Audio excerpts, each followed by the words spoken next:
पंतप्रधान नरेंद्र मोदी यांनी हायड्रोजनवर चालणाऱ्या देशातल्या पहिल्या रेल्वे गाडीला हरियाणातल्या जिंद रेल्वे स्थानकावरून हिरवा झेंडा दाखवून केलं रवाना। भारत हे दीर्घकालीन गुंतवणुकीसाठी अत्यंत आकर्षक ठिकाण ठरलं असून भारतावर गुंतवणूकदारांचा मोठा विश्वास दिसून येत असल्याचं केंद्रीय वाणिज्य मंत्री पियुष गोयल यांचं प्रतिपादन। संसदेच्या आगामी पावसाळी अधिवेशनात सरकारची रणनीती आणि प्रस्तावित विधेयकांवर चर्चा करण्यासाठी रालोआच्या मंत्र्यांची नवी दिल्लीत बैठक।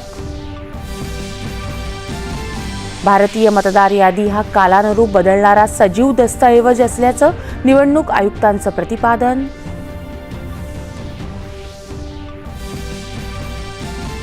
राज्यात मतदार यादी सखोल तपासणी आणि सुधारणा म्हणजेच SIR मोहिमेला मुदतवाढ। प्रारूप मतदार यादी 17 ऑगस्ट तर अंतिम यादी 19 ऑक्टोबरला होणार प्रसिद्ध। डिजिटल व्यवहारांमधील फसवणूक आधीच ओळखून लोकांची जमाठेव सुरक्षित ठेवण्यासाठी प्रतिबंधात्मक उपाययोजनांवर भर असल्याचं RBIचे गव्हर्नर संजय मल्होत्रा यांचं प्रतिपादन। राष्ट्रीय क्वांटम मिशनच्या धर्तीवर राज्यातही क्वांटम मिशन राबवलं जाईल।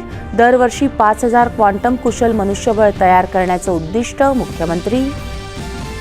ST महामंडळाच्या तिकीट दरात सुमारे 13.5% दरवाढ, नवे दर लागू।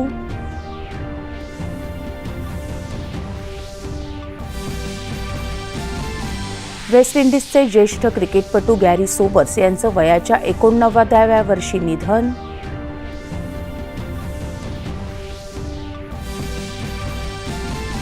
पंधरा ते 30 ऑगस्ट या कालावधीत बेल्जियम आणि नेदरलँड इथं होणाऱ्या महिला हॉकी विश्वचषकासाठी भारताच्या संघाची घोषणा।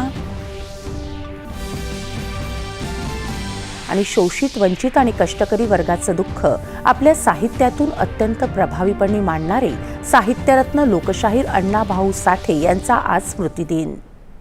नमस्कार, 8:30च्या बातमीपत्रात मी सोनल चव्हाण आपलं